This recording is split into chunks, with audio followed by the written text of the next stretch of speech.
তো এর পুরা তথ্য তো পাওয়া তো খুব মুশকিল স্যার। কেন দলিলে দেওয়া সব দাতা ক্রেতা সব আছে ওখানে।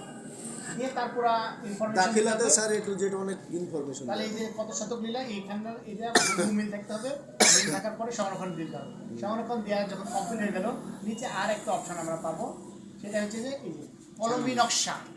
তুমি যে দলিলের যে নকশাটা দেওয়া আছে, নকশা দলিলের নকশা দেওয়া আছে কিন্তু যে তোমার জমি কোন দিক থেকে মানে উত্তর দক্ষিণ দেওয়া আছে, দিয়ে একটা জমির ম্যাপ করা আছে। ওই ম্যাপটাকে কপি মানে স্ক্যান করতে হবে, করে ঢুকাইতে হবে। স্যার এটা ছবি তুলে দিলে হবে না? হ্যাঁ, ছবি তুলে ওখানে আগে থেকে রেখে দিলাম সব। কলমি নকশা, পেন্টাগ্রাফ তো বুঝাইছি তোমাকে। এটা ওটা দুইটা মিলে যদি থাকে জমি যদি ভেজাল হয় তখন ওই পেন্টাগ্রাফ করে ওইটাও তোমাকে এখানে দাখিল করতে হবে। যদি মনে করে ঝামেলা না থাকে তাহলে পেন্টাগ্রাফে চাইতে হবে। ভূমিদানের কর রসিদ, এই ভূমিদানের কর রসিদ এখন আর দেওয়া লাগে না, আগে দেওয়া লাগতো, এখন আর দেওয়া লাগছে না। এখানে মোট 3টা জিনিস থাকবে, কলমি নকশা, প্যান্টাগ্রাফ আর অন্যান্য।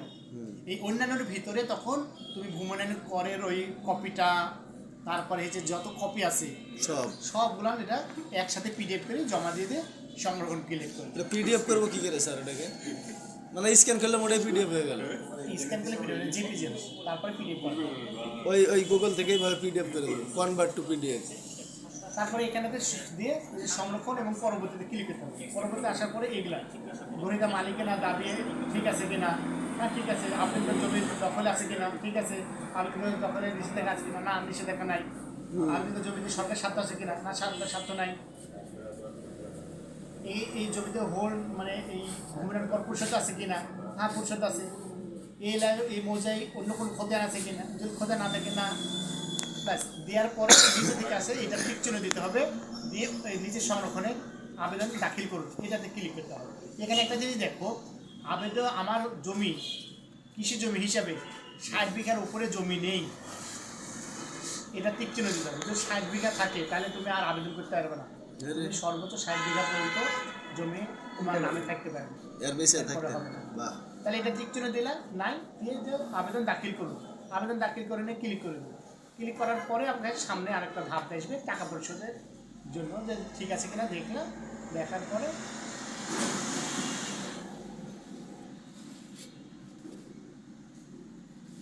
এখানে আসবে, আসার পরে এটা টিক চিহ্ন দেবো। টিক চিহ্ন দেওয়ার পরে এখানে আরেকটা অপশান দেবে টাকা পরিশোধ করা, তখন এখানে টাকাটা পরিশোধ করতে হবে। ওরা ক্লিক করার পরে টাকা পরিশোধের অপশান দেবে, টাকা পরিশোধ করে দিতে হবে। টাকা পরিশোধ করার পরে বিকাশে দেবেন আর রকেট দেবেন, দেওয়ার পরে তোমার আবেদন হয়ে গেছে। এবার পেমেন্ট স্লিপ মানে 50 টাকা যে দিলা তুমি, এই পেমেন্ট স্লিপটা তোমার বাইরে ক্লিপে প্রিন্ট করে আর আবেদন কপিটা প্রিন্ট করে দিতে হবে, কাজ শেষ। ওটা নামিয়া ইয়েতে দিলে এখন এটা নিয়ে রেখে দেবে, যখন তোমার মেসেজ আসবে তখন সেই অনুযায়ী যাইতে হবে। আর যদি না আসে তাহলে বুঝতে হবে যে 7 দিনের ভিতরে আসছে না, তো সঙ্গে সঙ্গে তোমাকে যা দরকার করতে হবে, নাহলে আবেদন বাতিল করে দিবে। যে সমস্যা যদি 7 দিন পার হয়েছে আবেদন কোনো সাড়া শব্দ আসছে না, তাহলে সঙ্গে সঙ্গে তোমার ওই কপিটা নিয়ে তহসিল অফিসে চলে যেতে হবে। আবেদন স্যার খারিজের আবেদন তো স্যার জমি তো নিয়ে আনা হতে হবে না, জমি আবেদন না করলে